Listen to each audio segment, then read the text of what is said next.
ബാഹുബലിയിലെ പ്രഭാസിനും സച്ചിൻ ടെണ്ടുൽക്കറെ തോൽപ്പിക്കാനായില്ല. ആവില്ല മക്കളെ. ജീവിക്കുന്ന ദൈവത്തെ ആരാധിക്കുന്നുണ്ടെങ്കിൽ അത് സച്ചിനെയാണ്. ലോകത്ത് എല്ലായിടത്തും ആരാധകരുള്ള ഒരു ക്രിക്കറ്റ് ഇതിഹാസമാണ് സച്ചിൻ ടെണ്ടുൽക്കർ. 1983 എന്ന സിനിമയിൽ നിവിൻ കെട്ടിക്കൊണ്ടുവരുന്ന നടി ശ്രിൻഡ ചുമരിൽ തൂക്കിയിട്ട സച്ചിന്റെ ചിത്രം കണ്ട് ചോദിക്കുന്നുണ്ട്, ഇതാരാ ചേട്ടാ എന്ന്. ക്രിക്കറ്റിനെ അന്ധമായി ഇഷ്ടപ്പെടുന്ന നിവിന്റെ വിക്കറ്റ് തെറിക്കുന്നതാണ് രംഗം.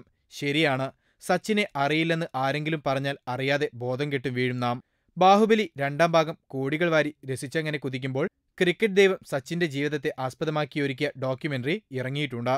സച്ചിൻ എ ബില്യൺ ഡ്രീംസ് എന്ന പേരിൽ. പടം ഇറങ്ങേണ്ട താമസം. കളിക്കളത്തിൽ നിന്ന് വിടവാങ്ങിയ സച്ചിനെ കാണാൻ, ആ ജീവിതരേഖ പകർത്താൻ ലക്ഷങ്ങളാണ് തിയേറ്ററുകളിലേക്ക് ഒഴുകിയെത്തിക്കൊണ്ടിരിക്കുന്നത്. ഈ സിനിമയിലൂടെ സച്ചിൻ നേടിയിരിക്കുന്നത് 40 കോടി രൂപയാണ്. ബാഹുബലിയിൽ പ്രഭാസിന് കിട്ടിയതാകട്ടെ 25 കോടിയും. ബോളിവുഡ് മാധ്യമങ്ങളുടെ ഈ വെളിപ്പെടുത്തൽ പുറത്തു വന്നതോടെ ഇവിടെയും സച്ചിന്റെ വിജയമാണ് ആഘോഷിക്കപ്പെടുന്നത്. സച്ചിൻ മാസങ്ങൾ കൊണ്ടാണ് 40 കോടി നേടിയതെങ്കിൽ പ്രഭാസിന് 5 വർഷം പണിയെടുക്കേണ്ടി വന്നു. ശരിക്കും വിയർത്തു തന്നെ. അതിനുള്ള ഇമേജും താരത്തിന് ബാഹുബലി സമ്മാനിച്ചു. ആര് വിചാരിച്ചാലും തകർക്കാൻ കഴിയാത്ത റെക്കോർഡ് എന്നും സച്ചിനൊരു അലങ്കാരമാണ്. Film court.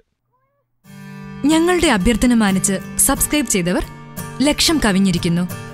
നിങ്ങൾ വൈകിയോ? എങ്കിൽ ഉടൻ സബ്സ്ക്രൈബ് ചെയ്യൂ. Film court.